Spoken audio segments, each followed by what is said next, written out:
Hey folks, my name is Juice and I am a staff member of Kabataan Alliance, which is a national alliance of Philam youth and student organizations. And what we do is we educate, unite, and act to advocate for the rights and welfare of Filipinos in the US, back home, and all around the world.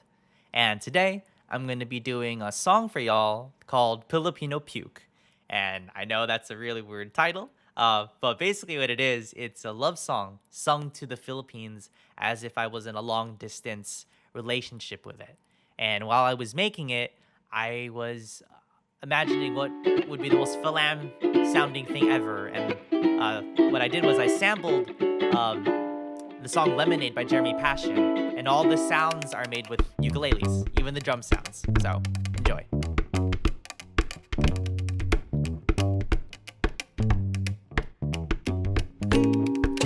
Looking at the sunset, do you see the same? Can we still connect this spot in the ocean? No way.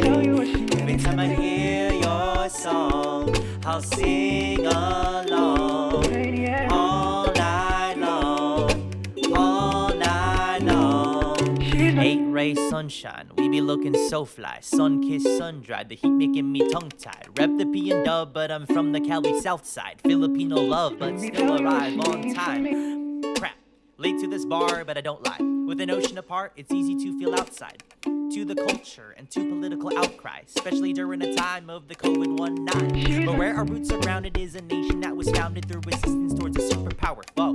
They like how that we sounded, but our textbooks aren't announcing, so I thought that I just better let you know.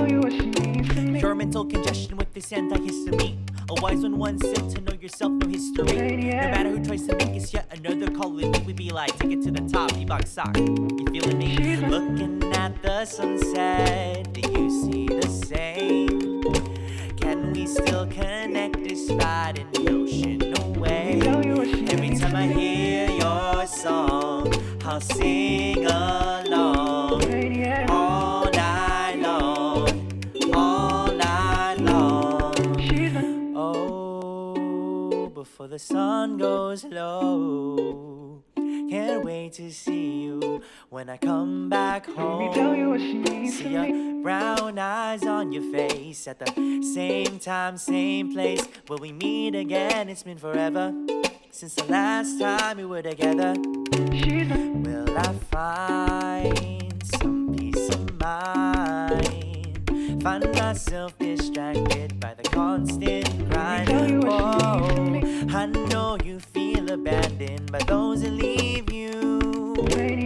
Though physically I'm absent, my love is true. Looking at the sunset, do you see the same?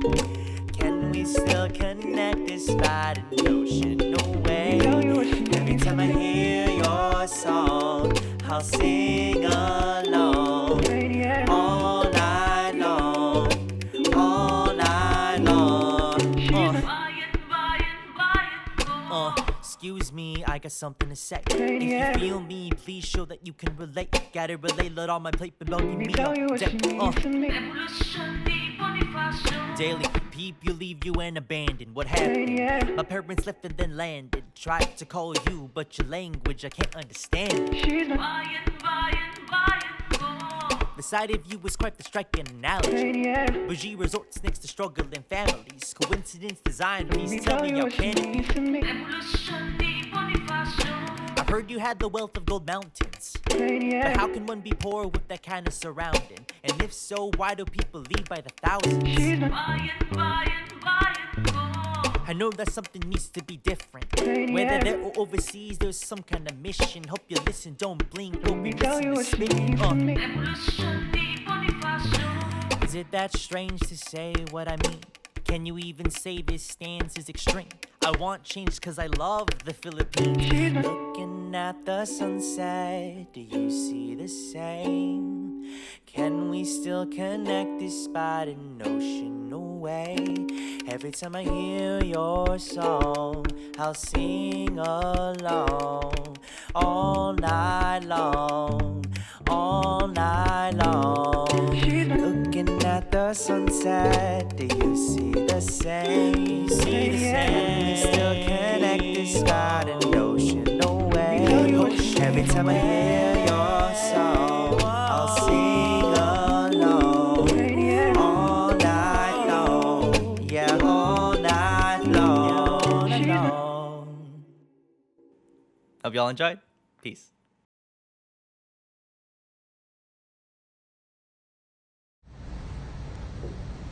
Hello and welcome to Channel D10 News. I'm Tiffany. And I'm Janelle, reporting from Portland, Oregon and broadcasting internationally. D10 International News starts right now.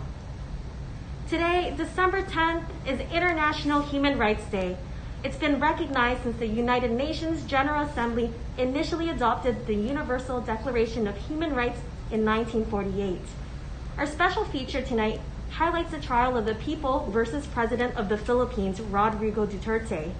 We'll dig more deeply into the interconnected web of corruption that links the situation in the Philippines with that of the U.S. fascist state. We'll hear from the internationalist organizations from Portland on highlights from the Philippines. Today, Militant Progressive Alliance of Filipino Organizations, Bayan, Anti-Dictatorship Movement, Malaya, and the International Committee for Human Rights in the Philippines are putting President and some say dictator of the Philippines on trial for being the figurehead of the fascist U.S.-backed state. This is a very special edition tonight where we'll dedicate the platform to the people to air their grievances towards President Duterte on D10 News. At the end of our program, a panel of jurors will decide if the current state of the Philippines is laid at the feet of President Duterte. The jurors today include Munir from Stand with Kashmir, AJ Mendoza from the Communications Workers of America Union Local 7901, and Katie Comfort from the International Women's Alliance. The presiding judge today is Marco from Migrants Collective and International Migrants Alliance Portland, so please stick around for the verdict. First, before airing the testimonials from the People versus Duterte trial, Huria Collective is reporting now from the situation in Iran, Somalia, Bolivia, Guantanamo Bay, and resistant movements around the world. Let's now hear from the highlights from around the world from Mahia of Huria Collective.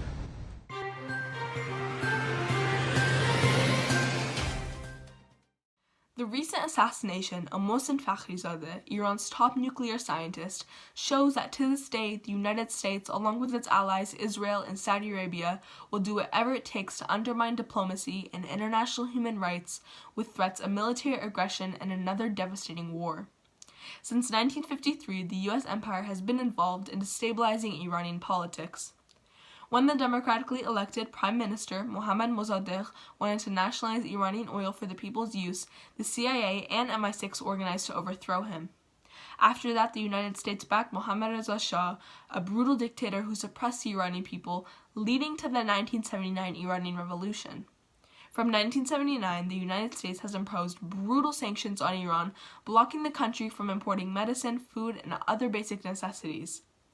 In efforts to overthrow the Iranian government, everyday Iranians continue to suffer under extreme economic violence waged by the U.S. sanctions regime.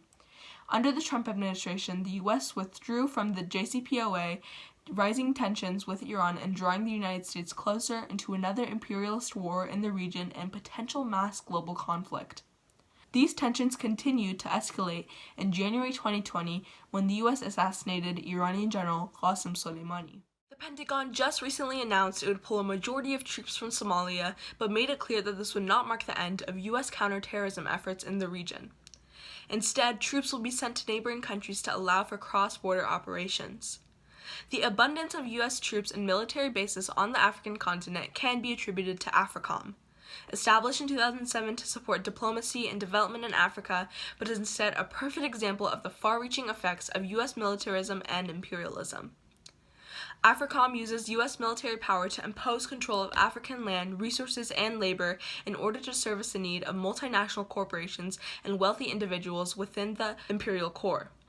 Today, there are 46 various forms of U.S. bases, as well as military-to-military relations between 53 out of the 54 African countries and the United States.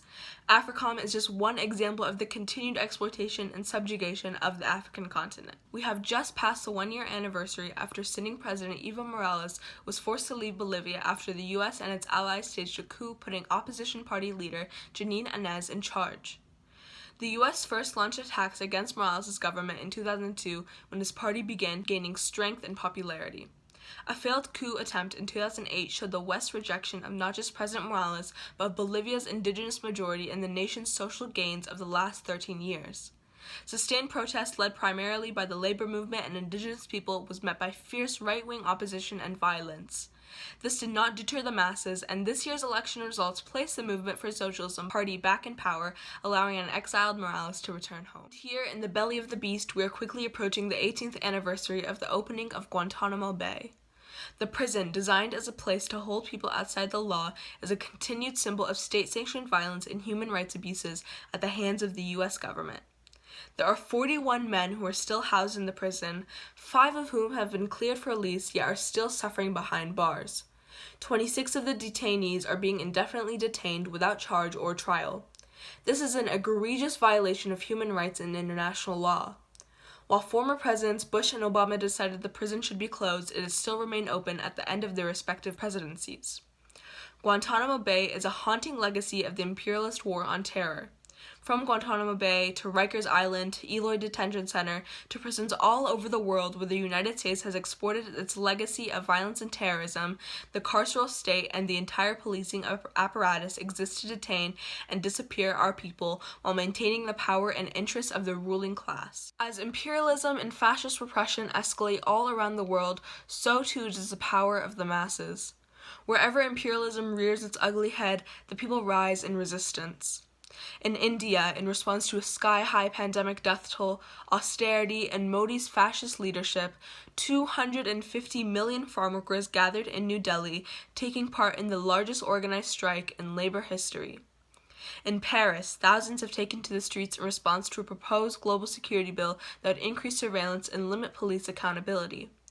Bolivia's new left-wing government appointed the world's first Minister of Cultures, Decolonization, and Depatriarchalization, codifying the nation's commitment to upending the legacies of colonialism and sexism.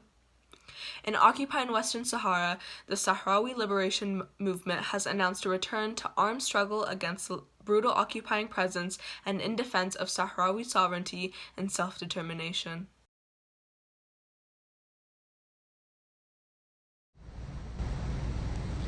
Thank you, Mahia, from the Huria Collective. The Huria Collective is a Muslim anti-imperialist people's organization building across borders. This evening, our main story is the people's trial against Duterte. But before that, a bit of context. Tiffany?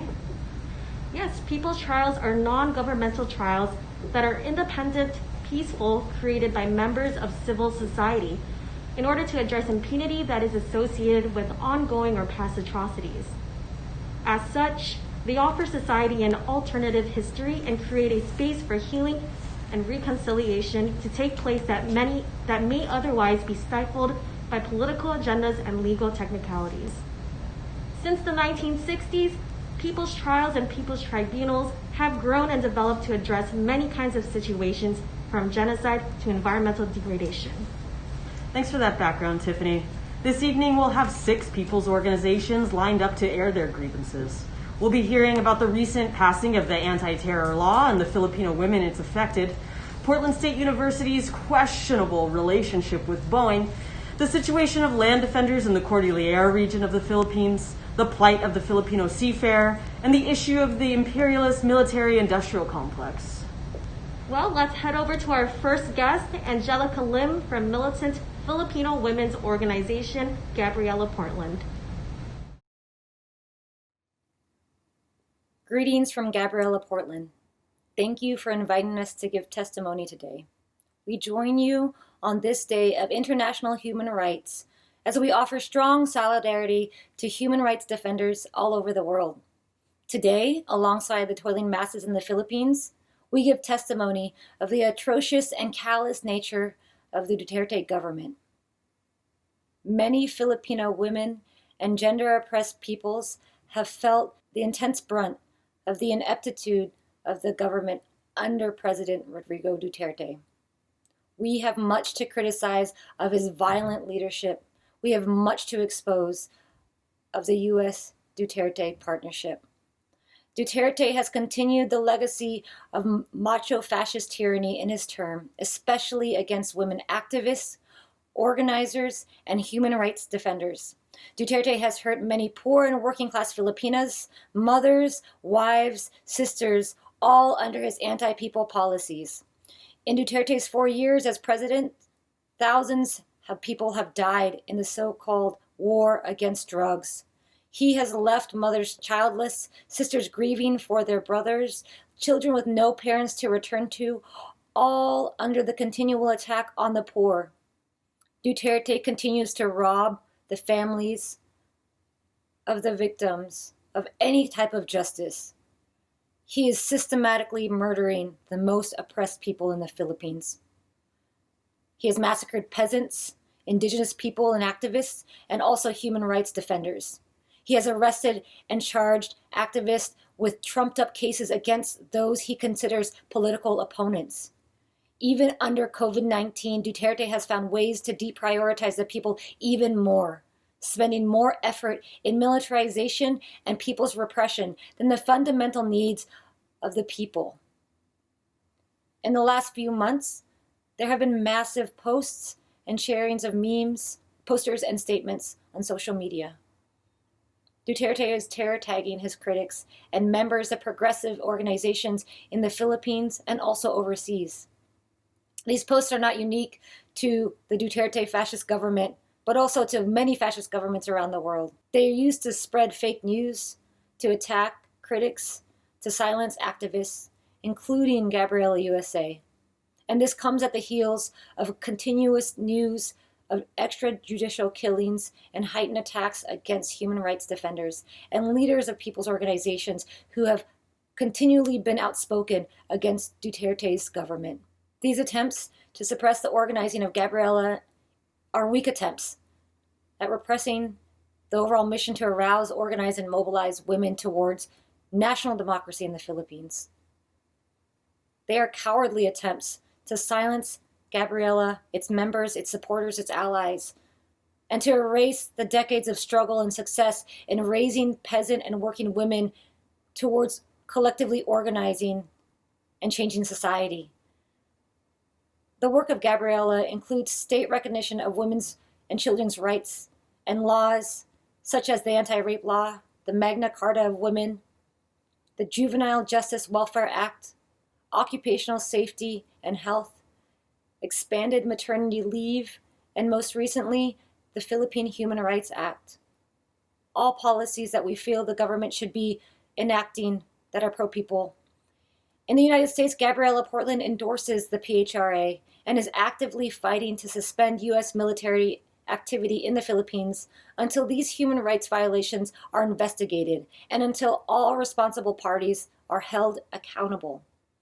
Gabriela is fighting alongside Filipino women and all Filipino people and has become the target of various attacks by the Duterte government. I, alongside members of Gabriela USA's National Executive Committee, also have been terror tagged. Although we know that this puts me and my family in danger of more attacks from the Filipino government, it also proves that we are effective in our organizing. It also shows to our members that what is needed is much more work to be done with Gabriela and with the Filipino masses. Duterte has gone to great lengths to silence the people's movement, even here in the United States. But now more than ever, we are unafraid and more determined to organize our kababayan for genuine change in the Philippines. As you heard in the testimony from Angelica, she herself has been tagged as a terrorist by the Duterte government. It looks like even activists abroad are targeted for standing up for human rights. Gabriela is attacked because it is the largest and most organized mass organization of Filipino women who have been fighting for their rights and interests, not just in the homeland, but also all around the world for the past 35 years. Let's tune in now to a testimony against Duterte from Benjamin from the Oregon Coalition for Land and People's Rights. Hello, my name is Benjamin Ficklin, and I'm here today to give testimony as part of the people's trial of the U.S.-backed Duterte regime for its ongoing crimes against humanity. I speak today as a representative of the Oregon Coalition for Land and People's Rights. The government of the United States has too long been a willing accomplice in the exploitation of the Filipino people and their fight for liberation. The recent $2 billion arms sale from the Trump administration to the Duterte regime is a horrific continuation of the imperialist history by the United States, beginning when the U.S. purchased the Philippines from another colonial power, Spain, for $20 million in 1899. Since then, the U.S. government has aggressively manufactured a system of exploitation and control that benefits the U.S. government and the multinational companies that share their profiteering with corrupt U.S. politicians. The willing gatekeeper of this manufactured system is Duterte and his crooked regime. An ugly and obvious recent example of this imperialist system of profiteering is the recent arms deal from the U.S. to Duterte, totaling $2 billion. For this, Duterte received 6 Bell Viper helicopters and 6 Boeing Apache helicopters, hundreds of missiles and warheads, guidance systems, detection systems, machine guns, and over 80,000 rounds of ammunition. This ridiculous sum of money for 12 helicopters exemplifies how Duterte's fascism enables companies like Boeing to profit off of human rights abuses. Duterte needs to suppress the people's struggle to protect his power and profiteering, so he spends $2 billion on these 12 helicopters. Companies like Boeing, who contract with the U.S. government, profit off of these arms sales. These helicopters are then used to kill those struggling against the Duterte regime and to protect other exploitive business investments in the Philippines like the iron, gold, aluminum, copper, and nickel mines owned by multinational companies that then sell their products to weapon manufacturers like Boeing. Despite how difficult both governments make it to see these details, once the reality of this exploitive system is exposed, it's horrifically simple to see how it exists, to keep the wealthy wealthy and the powerful powerful, regardless of who might be suffering and dying.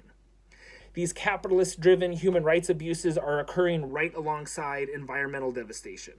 The U.S. is the #1 polluter in the world, and the U.S. military is the largest polluter in the United States, so it's no stretch to call this imperialistic military the world's #1 polluter.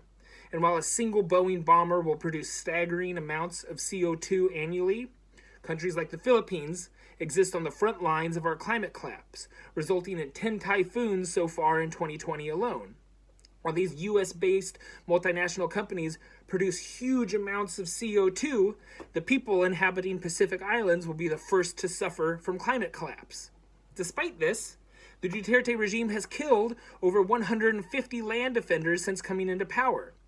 This reciprocal system of empowerment between the United States and the Duterte regime must end.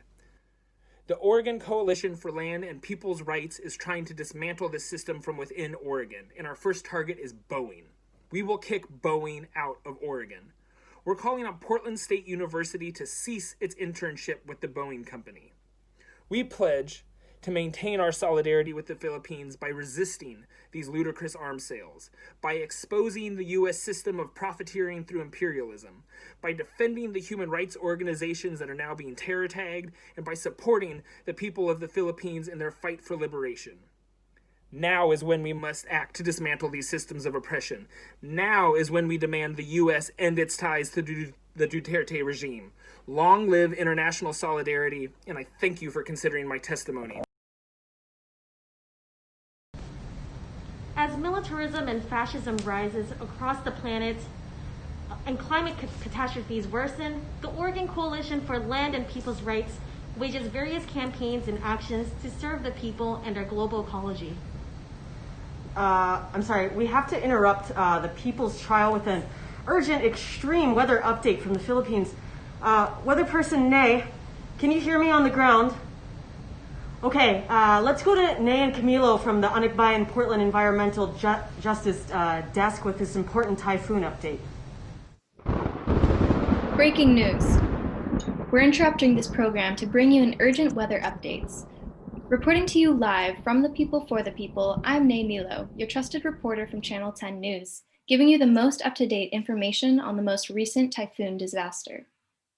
The Philippines is still struggling to recover after the most recent Super Typhoon Raleigh, followed by Typhoon Ulysses just days after. My fellow reporter, Camilo, will take it away to tell us about the impacts of the typhoons. Camilo? Thank you, Nay. As you can see here, the impacts have been catastrophic. For those of you that are unfamiliar with typhoons, let me give you some background. A typhoon is a large storm with a circular or spiral system of violent winds, which are faster than 74 miles per hour and are typically hundreds of miles large. They are also known by the name of hurricanes. A severe typhoon has winds of at least 92 miles per hour. A super typhoon has wind speeds of at least 120 miles per hour. As Nay mentioned, Typhoon Raleigh was a super typhoon with wind speeds of 196 miles per hour. 700,000 people have been evacuated by the two typhoons, Raleigh and Ulysses. At least 100 people have been reported dead, 399 injured, and 26 more are missing. Upwards of 200,000 people have been affected, many of them farmers. I will pass it back to Nay, who was just here 2 minutes ago in the studio. They are now live on the ground to tell us about the impacts of the Cordillera provinces of Luzon. Nay? Thank you, Camilo, for those most up-to-date facts. As he mentioned, I am now here speaking with the local community who have been impacted by this disaster. What we are seeing throughout the areas affected is that the most vulnerable are hit the hardest. Typhoon Ulysses triggered landslides and floods in the region, resulting in the destruction of homes and roads and costing many their lives. People have been stranded on rooftops and families are struggling to get the resources they need. Meanwhile, the Maggot Dam overflowed and opened another spill gate, releasing water and flooding whole villages and towns. Everyone here is asking the question, Nasaan ang Pangulo? Where is the president? By his lack of adequate response to these disastrous events, he continues to show his true colors, that he is only concerned with his drug war and red tagging activists. We are seeing that the people are rallying for genuine change. Grassroots and nonprofits are supporting each other through fundraising for relief. Oh, it looks like there's a rally happening right now, just over there. I'm gonna go check that out. Back to you, Camilo. Wow, I can't wait to hear more about the rallies. Thank you, Nay. Local organizations are fundraising in support with NAFCON, National Alliance for Filipino Concerns. If you want to support relief efforts, donations are greatly needed. We'll now return to your regularly scheduled program. This is Camilo with Channel 10 News, signing off.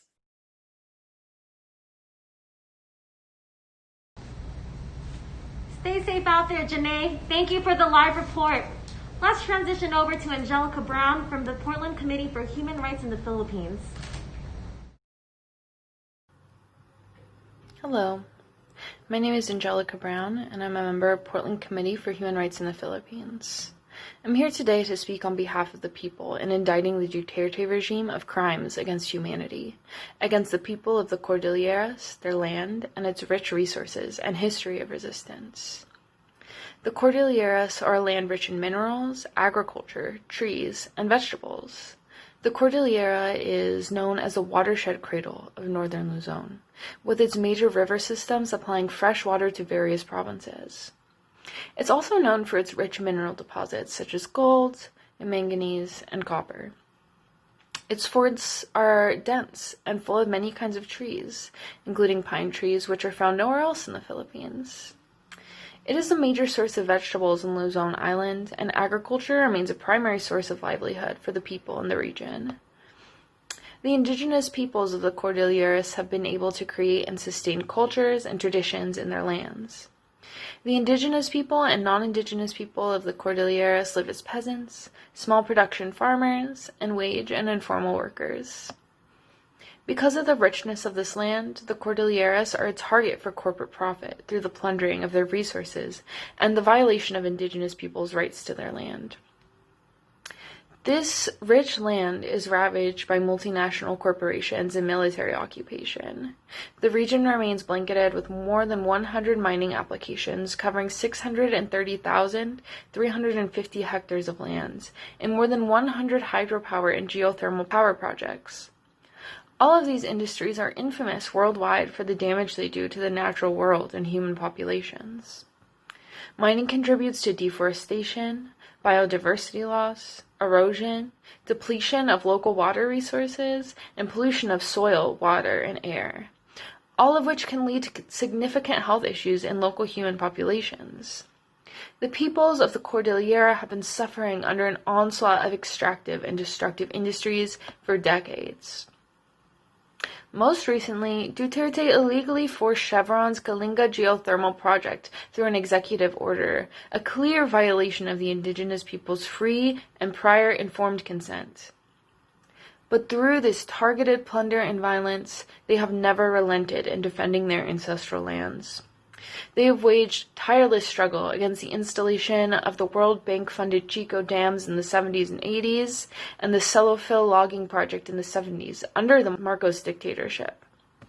This rich history informs our current reality, and today, they continue to resist Chevron's plunder of their ancestral lands. Organizers, activists, and land defenders in the Cordilleras have been labeled as terrorists by the state. They have been stalked, harassed, assaulted, and even killed. Ricardo Mayumi, member of the Ifugao peasant movement, was shot and killed in his home for opposing the installation of a hydropower project. Brandon Lee, an American citizen and volunteer for the Ifugao peasant movement, was shot by unknown assailants and paralyzed. With the passing of anti-terror laws this year, the number of cases like this will only rise. And still, the people resist. Even with the threat of death and harassment, the Ifugao peasant movement struggles on. The people fight for their autonomy and self-determination. These human rights abuses in the Cordilleras are indisputable, but so is the power of the peoples of this land. Duterte and his cronies have benefited off the exploitation of the land through mining and power projects and will stop at nothing to terrorize the people, simply taking a stand for their land and their self-determination. But the people will never stop. We the people indict Duterte with these crimes and demand the end of Executive Order 30 passed by Duterte, which allows the pushing through of Chevron projects, violating free and informed consent. We demand the withdrawal of Chevron projects from the Cordilleras. We demand justice for Brandon Lee and all land defenders assaulted, killed, jailed, and terrorized by the Duterte regime. Defend land defenders. End corporate plunder of the Cordilleras. Defend Cordillera. Thank you, P-Chirp, for that message. You know, Tiffany, that reminds me, on August 6, 2020, we solemnly commemorated the one-year anniversary of the attempted assassination of Brandon Lee, Indigenous rights activist with the Cordillera People's Alliance. Yes, it definitely hits so close to home.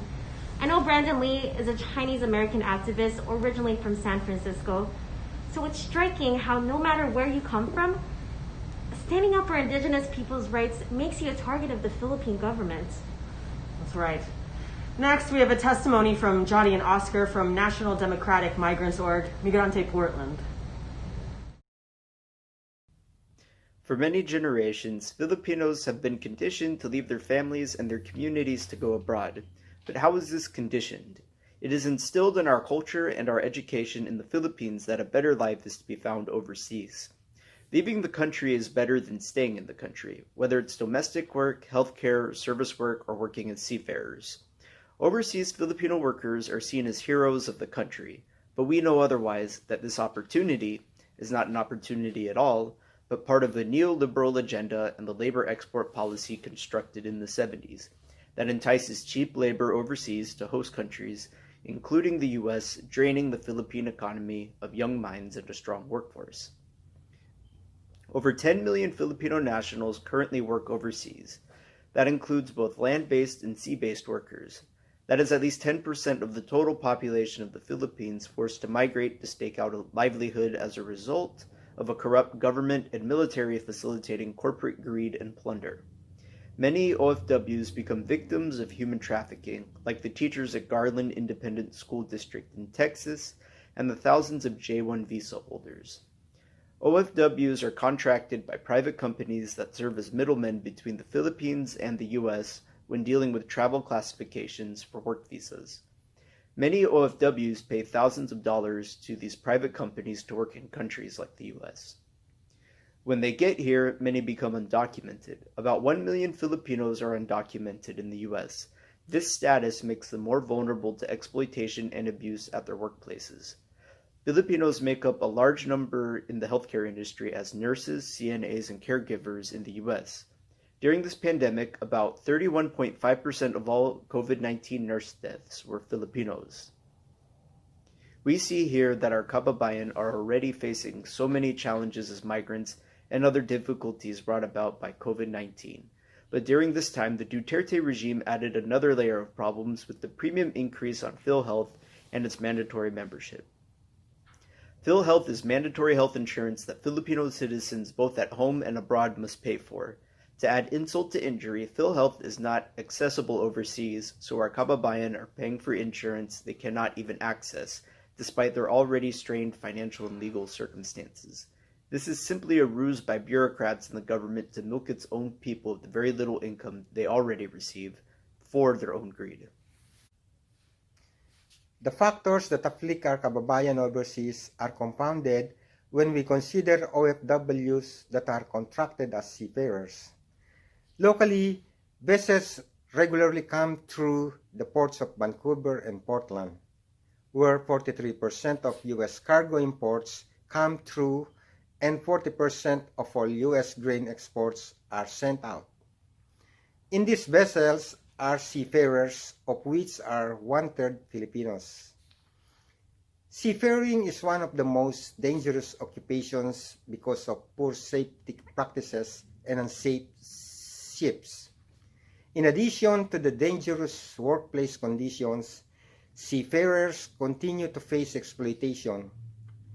Many become victims of wage theft, and many go unpaid. They also face racism and discrimination on board.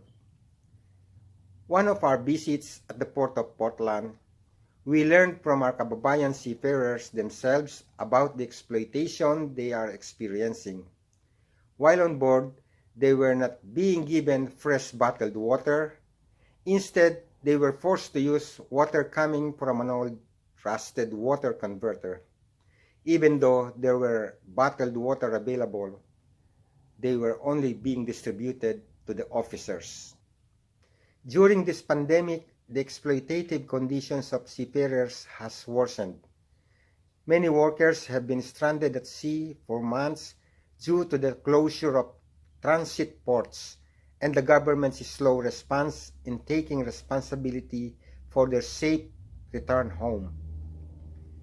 Many seafarers have been taken advantage of and had their contracts illegally extended past the maximum 12 months a seafarer can be expected to serve on board. In addition to having their wages cut, our kababayan seafarers who remain stranded continue to demand the Duterte government for their repatriation. The Duterte government is supposed to represent and defend its people, but has left millions of OFWs stranded and vulnerable, especially in this time of COVID-19. Instead of allocating more funds towards our kababayan and OFWs impacted by this COVID-19 crisis, Duterte has prioritized increasing funds for militarization and attacking human rights. We need to hold the Duterte regime responsible for neglecting our kababayan. The Duterte regime has done little to nothing to help our kababayan at home and overseas. We have also seen an increase in red tagging among our kababayan for simply speaking out against the Duterte regime's careless and violent implementation of the state against its own people and their needs. Our massive migrant exodus and the vulnerable situation of our kababayan working overseas are the result of neglect and incompetence of the Philippine government. Duterte must answer for his crimes against the people and be brought to justice for wreaking havoc and chaos among the toiling masses of Filipinos, affected by poverty and violence at the hands of their own government, and the foreign entities exploiting the vulnerable condition of the Filipino masses. Thank you, Johnny and Oscar. Yes, Duterte must answer for and be held accountable by the Filipino people for his bloody drug war, worsening issues of landlessness, and widespread poverty already afflicting the Filipino people. Next, we have a moving testimony and statement from Eufemia Calumat, a member of the Philippine House of Representatives under the 18th Congress under the Bayan Muna Party List Group. Calumat is the second ever representative in Congress from the Manobo people. Eufemia's daughter, Jevelyn, was recently murdered by the armed forces of the Philippines, the Philippine military. Her body was posted by the Philippine military on social media by the army as some kind of trophy of war. Congresswoman Eufemia's daughter joined the New People's Army in response to the violent repression against her indigenous community in Surigao del Sur. Jevelyn was a medic in the People's Red Army, which makes killing her an international war crime. Let's hear her statement on this crime now. A viewer warning, Congresswoman Eufemia talks about murder, torture, passionately in the following testimony. Bago ang lahat, gusto ko sanang sabihin magandang umaga sa inyong lahat. Hindi ko lang alam kung maganda nga ba ang umaga o kung may igaganda pa ito. Ako po si Eufemia Calumat mula sa Surigao del Sur, tumatayong ikatlong nominee ng Bayan Muna Party List. Isang mambabatas, isang lumad, at higit sa lahat, ina ni Jevelyn. Nagluluksa ako, 10 ng aking pamilya, sa pagkamatay ng aking bunso. Walang kasimbigat ang aming dalamhati, pero minamarapat kong magsalita sa hearing na ito dahil paulit-ulit na pambabastos at paninira sa aking anak kahit siya ay patay na. Pilit ginagamit ng ririgtag ang pagkamatay niya para sa rigtaging sa bayan muna. Sinasabi ng militar na namatay daw ang aking anak sa isang encounter ng mga NPA. At para patutuhanan ang kanilang sinasabi, walang awa nilang pinarada ang bangkay ng aking anak kasama ang di umano'y nasamsam na armas at kagamitan ng NPA. Pinaslang siya, ginawa pang tropyo ng digma para lang magamit sa kanilang paninira sa aming tribo, sa aming pamilya at sa aming organisasyon.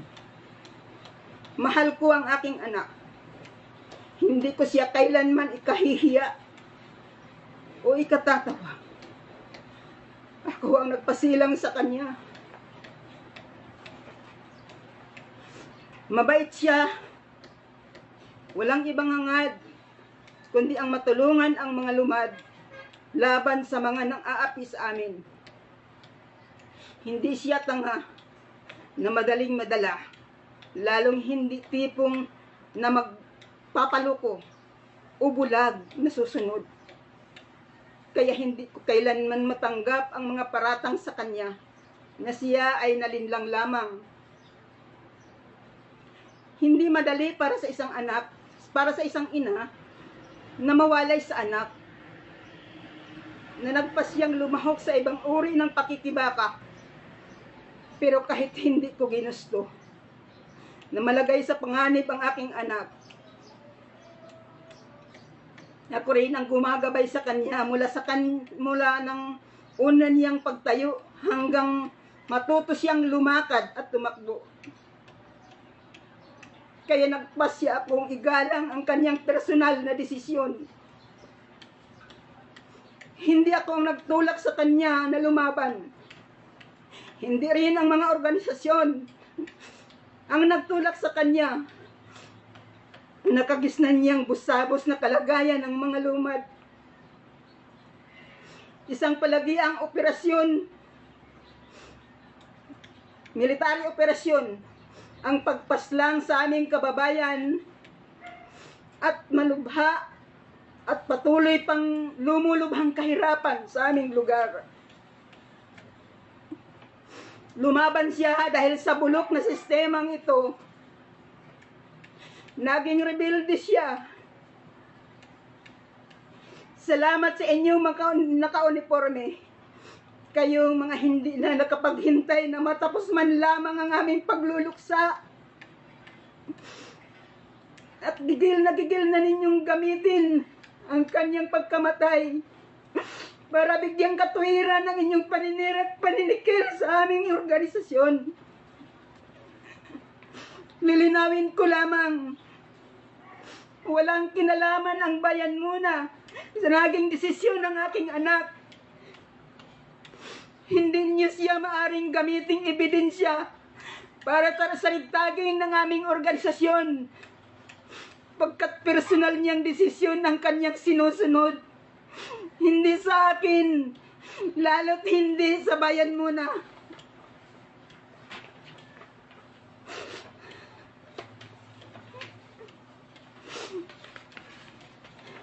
Gusto ninyong kondenahin ng bayan muna si Jibleng?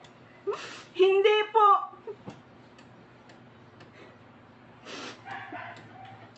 Intindihin niyo muna ang hirap na pinagdadaanan naming mga lumad sa araw-araw. Ang aking anak ay hindi unang lumad na tumahak sa ganong landas, lalong hindi siya ang huli.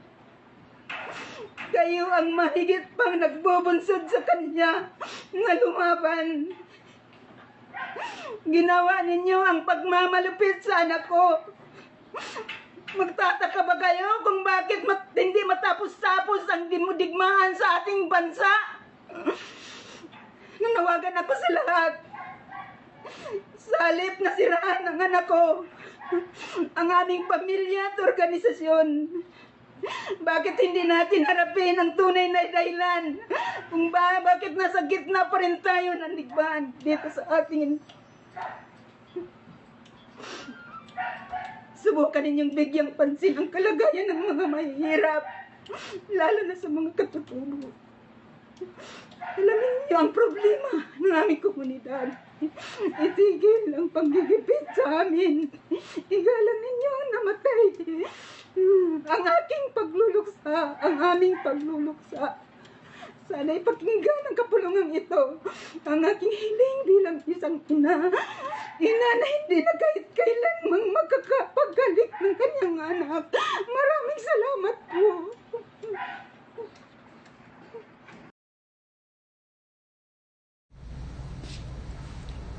Last year, I had the opportunity to visit the Monombo tribe and community in Lianga, Surigao del Sur.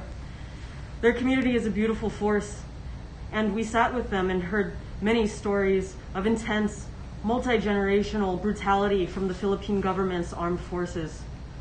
After hearing many horrific stories of militarization, murder, unjust arrests, and occupations of their ancestral lands by the Philippine military, I personally can see why a young person would choose to join the New People's Army, the Red Army, to defend against the Philippine military trying to seize their ancestral lands on behalf of transnational extractive corporations. Mabuhay Kafemia, Mabuhay Javelin. Up next, we have Justin Lowe on the issue of military aid to the Philippine government, speaking on behalf of the Philippine Human Rights Act. Hello everyone. My name is Justin Santiago Lo, and I am a member of the Philippine Human Rights Act legislative team in Portland and a member of Kabataan Alliance, Oregon. Today, I'll be providing the jury with the final piece of testimony on behalf of the people in our trial against the Duterte regime. In this testimony, I will share with you how the Duterte regime has taken U.S. tax dollars as a means to fund the suppression of free speech and press, arrest and murder anyone of opposition to his regime, and continue waging a war against drugs and working class people. What we are dealing with is a dictator who is addicted to power and control, and will do anything to preserve his position and status, even if it means selling his country to external forces and depriving his citizens of freedoms and liberties. What is his price? Monetary and military aid to keep his firm grip of power over the people.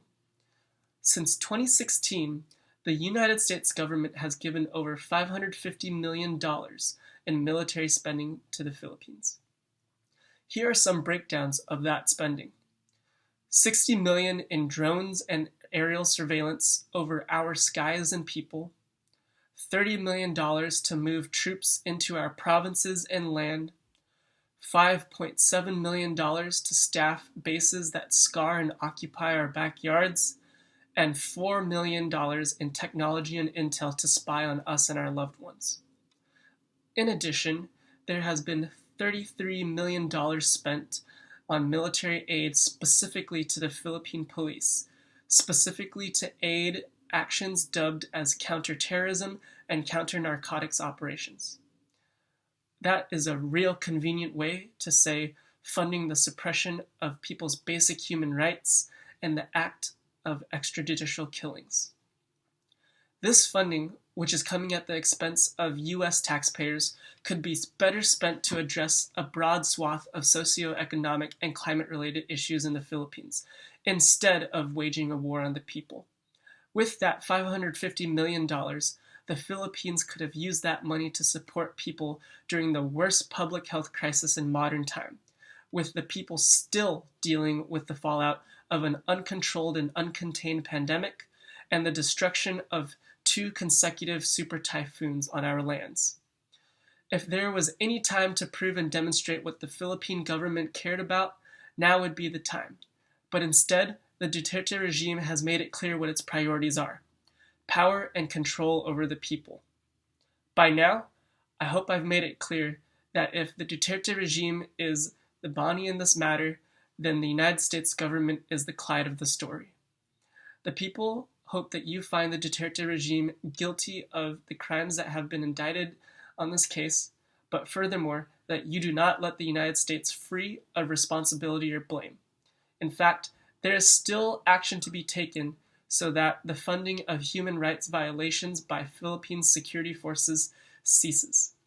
The Philippine Human Rights Act is a bill before the United States Congress that calls to suspend all U.S. security assistance to the Philippine government and military until these human rights violations have ended and that the responsible Philippine leaders are held accountable. I hope that you will find the Duterte regime culpable for its heinous actions and hold the United States accountable by assisting in the support and passage of the Philippine Human Rights.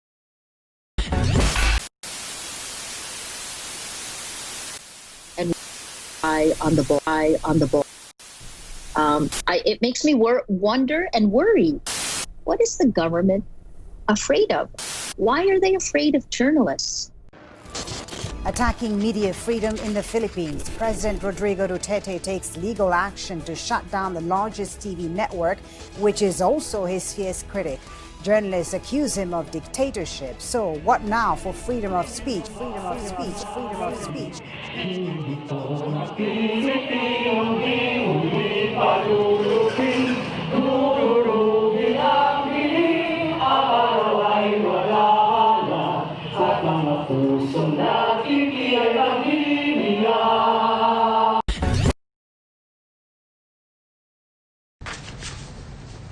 Okay, this is like really weird. Yeah, well, ABS-CBN was recently shut down.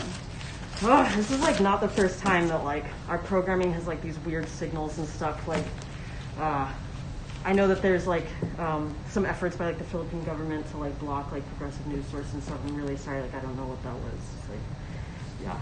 No, it's okay. I understand. You know, there's different things happening with the impact. Are we live? Are we live? We're live. Okay. Okay. Great. Sorry about that, viewers. We apologize for the interruption. We'll transition into our interview with Veronica from the Malaya Movement. This is Veronica from the Malaya Movement. Welcome. Thank you for coming into the studio to talk about what's happening with the people versus Duterte and the people's demands. And so we must ask, what is going on in the Philippines? We've been tuned into the people's trial, heard various testimonies, and soon we will go into the deliberations with the jurors and eventually hear the verdict from the judge. Veronica, can you share with us who is the Malaya Movement and what's your perspective on what's happening in the Philippines? Absolutely. Thank you, Janelle, for inviting me to speak to the current conditions in the Philippines and what has led us here. Malaya Movement is a U.S. movement against the killings and dictatorship in the Philippines. Malaya is actually the Tagalog word for free, and we seek to build U.S. support, U.S.-based support for the cause of freedom and democracy in the Philippines. Our movement was actually birthed from the crimes of the Duterte regime against the Filipino people and his crimes against national sovereignty and democracy in the Philippines. There's so much that's happening in the Philippines right now, and it can be confusing if you're not paying attention or if the news you're tuning into is being manipulated and fabricated, especially during this time when fake news can spread so quickly and easily. And so I greatly appreciate this opportunity to speak about my experiences in organizing with the Malaya Movement, and then also from my cultural immersion program with urban poor communities in the Philippines last year. The communities that are most marginalized tend to be the very ones that are most impacted by the Duterte regime, his cronies, and his militarized power that has embodied itself in every branch of the Philippine government. And so like we're currently in our 5th year of Duterte. In that time, we have witnessed mass murder, attacks on the media, attacks on farmers and workers, attacks on the urban poor, against women, youth, and students, strengthening of presidential, military, and police power, grave negligence during the COVID pandemic, and major natural disasters such as the recent typhoons Rolly and Ulysses, and then the eruption of Volcano Taal earlier this year.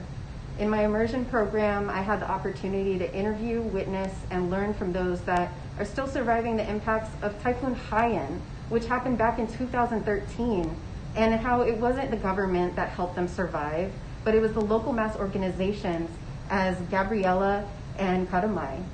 And we've also seen the ways in which overseas Filipino workers have been abandoned across the globe with the passing of the anti-terror law earlier this year. We have seen the arms of Duterte's power stretch overseas to the United States to call our fellow kababayan who organize for the rights and welfare of the Filipino people terrorists. It's a crime against humanity to ignore and sleep through the cries of the people who are hungry and suffering and do not have access to safe and sustainable living. We continue to see how these are crimes that Duterte is enacting, and it's really the president's responsibility to answer to and serve the people of your nation. We have not seen Duterte address people's needs or clamors for justice. What we have seen is Duterte serve himself, his cronies, and line the pockets of the highest bidder. It is the organizations and people Duterte has targeted that are at the true service of the people. That's incredible, Veronica. So tell us, what are the people's demands of the Duterte administration? And also, what has Malaya Portland been up to recently? Yeah, absolutely. So the people's demands are a joint declaration that the Malaya Movement and Bayan USA put together before the People's State of the Nation address in July. Through this, we hope to communicate tangible demands of both the Duterte regime as well as the U.S. government. Some of the testimonies tonight have touched on those specific aspects of those demands. And the people's demands are very simple. We want to scrap Duterte's Anti-Terrorism Act of 2020, which is most commonly referred to as the anti-terror law. We want to ensure free mass testing, healthcare, and livelihood for the Filipino people in the face of COVID-19 instead of the militarization that we continue to see. We want to ensure the rights, welfare, and protection of Filipino migrant workers. We want to pass the Philippine Human Rights Act, and we also want to expel the Philippine National Police out of the United States. The Malaya movement in Portland is bringing together Filipinos to voice our condemnation of authoritarian acts and our desire for a better homeland. We've been working with the International Coalition for Human Rights in the Philippines, Portland, and Kabataan Alliance, and have a local legislative team that we've been working with to build awareness and push for the Philippine Human Rights Act to Congress. Earlier this year, we were able to speak at the Multnomah County Human Rights Commission and have a resolution passed to suspend military aid and security assistance to the Philippines until we can ensure our tax dollars are not being used to violate human rights on the Filipino people. We've also been working with Senator Merkley, the Democratic representative of Oregon, who just earlier this week raised concerns to Philippine Ambassador Romualdez on the red tagging of Oregon constituents. Senator Merkley asked for the ambassador to issue a formal apology and assurance of the safety of his Oregon constituents, including organizer with Gabriela Portland, Angelica Lim.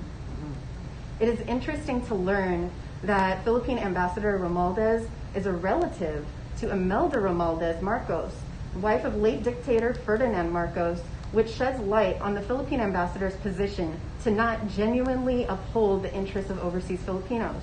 When under the Marcos dictatorship, there were 2 trade union activists based in Seattle who were murdered for their denouncement of the Marcos regime in 1981.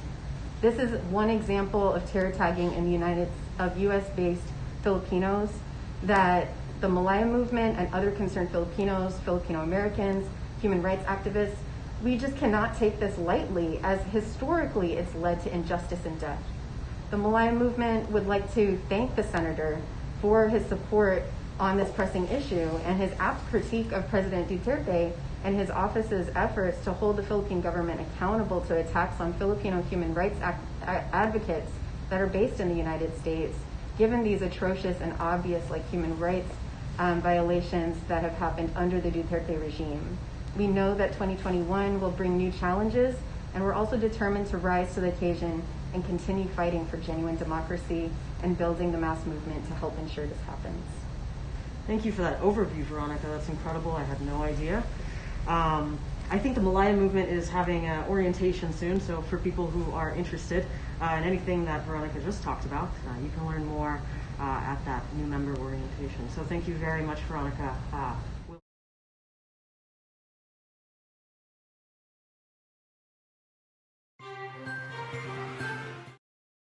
Well, it looks like the jurors for the People versus Duterte trial has been deliberating, and they have prepared statements in response to the testimonials they just heard.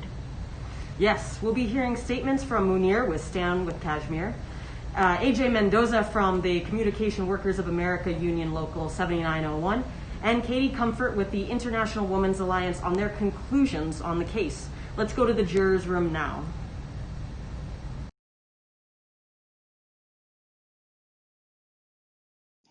I, Munir Mubashir, find Duterte guilty of human rights violations against the people of the Philippines because of his callous disregard for due process.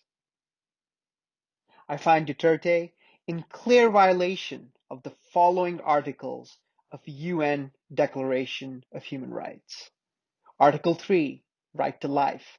Article 5, freedom from torture. Article 7, right to equality before the law. Article 8, access to justice. Article 9, freedom from arbitrary detention. And Article 11, presumption of innocence. Duterte brazenly violates these articles through open and public extrajudicial killings, arbitrary detentions, and torture. This has the makings of a brutal police state that can easily transcend to scenarios of large-scale genocide. My name is AJ Mendoza, and I'm here in my capacity as a representative of the Communications Workers of America. I'm proud to be a dues-paying member of CWA Local 7901. And based off everything that we've heard in these testimonies. I am heartbroken and disgusted and can say nothing. And I'm here in my capacity as a representative of the Communications Workers of America. I'm proud to be a dues-paying member of TWA Local 7901. And based off everything that we've heard in these testimonies, I am heartbroken and disgusted and can say nothing about this government, the Duterte regime, except for find it guilty. Guilty of surrendering any claim to legitimacy based off the heinous human rights abuses, not the least of which being the suppression of unions and working people. Fascism anywhere represents an existential threat to unions, and Duterte is certainly a fascist. An injury to one is an injury to all, and our local is in solidarity with the working people of the Philippines who are demanding change.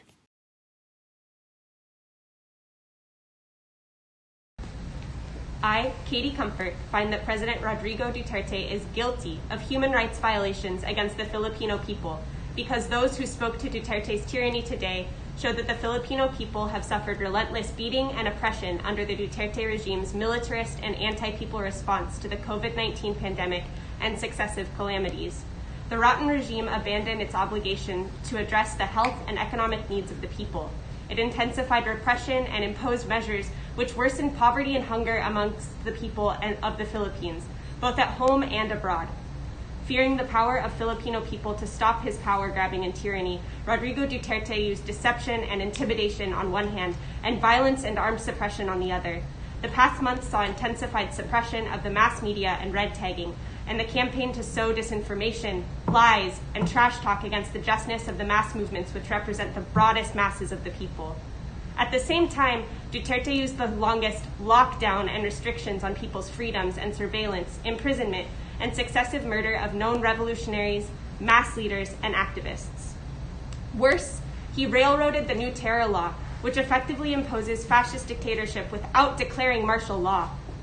As a member of the Secretariat of the International Women's Alliance, these attacks against the people are a great cause for alarm. We heard that Duterte has terror-tagged women's organizations fighting for national democracy in the Philippines. We heard about the horrendous murders and arrests of mothers, activists, and students. The International Women's Alliance is in full solidarity with the people of the Philippines, fighting against Duterte's tyranny and fighting for a truly just Philippines free of discrimination and terror. Since he took office in 2016, Duterte has driven the people farther and farther away from his gang and their anti-people policies, and closer to the righteous fight for freedom, democracy, and justice. He is clearly an enemy of the people and guilty of grave violations against all Filipino people's human rights.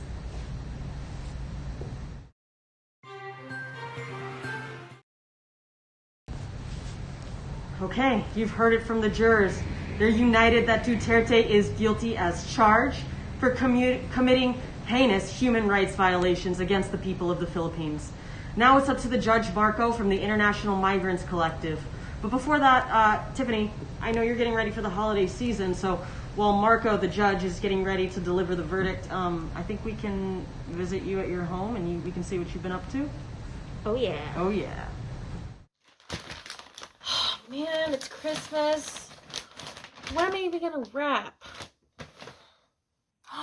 I know a place. The Malaya Holiday Market. Head over to our holiday market and give a gift that helps provide typhoon relief and support for human rights defenders in the Philippines. We have an assortment of handcrafted gifts made with love from local artists and creatives being offered for the duration of December. Not sure what to get for Christmas? Check out the holiday market at malayamovement.square.site.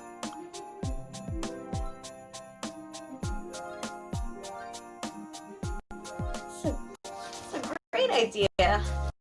Success, yeah. 2 is even better than 1.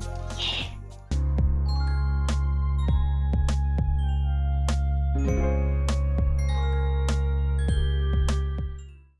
Now let's go to Marco from the Migrants Collective and International Migrants Alliance, who will be acting as a judge for the trial today with the verdict.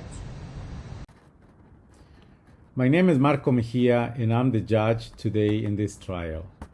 After careful review of the testimonies and statements from the jury, find that President Rodrigo Duterte of the Philippines is guilty of human rights violations against the Filipino people because the regime has sponsored crimes against humanity of the Filipino people, a campaign of terror against the people in order to maintain his power, institutional and systematic oppression of the people, allowed United States and international intervention in the Philippines by arms deals, corporations' exploitation and destruction of natural resources and exploitation of Filipino workers. Atrocious assassinations of human rights defenders, community organization members and their leaders, and in general, the oppressed and poor Filipinos. The Duterte regime has failed the people for not protecting the human rights of the Filipino people, including the rights of indigenous peoples and their ancestral lands, and actually doing the opposite. Not providing support to the people addressing basic human needs, especially after natural disasters such as typhoons and the COVID-19 threats to public health. The Duterte regime has acted as a criminal cartel and should be held accountable by all human rights defenders worldwide. I invite everyone to do everything you can to denounce the Duterte regime and demand accountability worldwide. Thank you. There you go, my friends. That concludes the D10 News tonight. If you're interested in helping grow the mass movement, please take a look at the following upcoming events. Mabuhay! Mabuhay!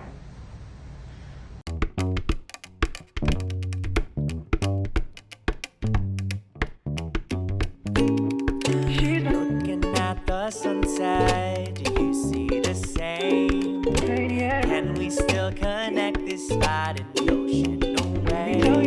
Every time I hear your song, I'll sing along all night long, all night long. 8-ray sunshine, we be looking so fly, sun-kissed, sun-dried, the heat making me tongue-tied. Rep the P and dub, but I'm from the Cali south side. Filipino love, but still arrive on time. Crap, late to this bar, but I don't lie. With an ocean apart, it's easy to feel outside. To the culture and to political outcry, especially during a time of the COVID-19. But where our roots are grounded is a nation that was founded through resistance towards a superpower foe. They like how that we sounded, but our textbooks aren't announcing, so I thought that I just better let you know. Pure mental congestion with this antihistamine. A wise one once said to know yourself, no history. No matter who tries to make us yet another colony, we be like...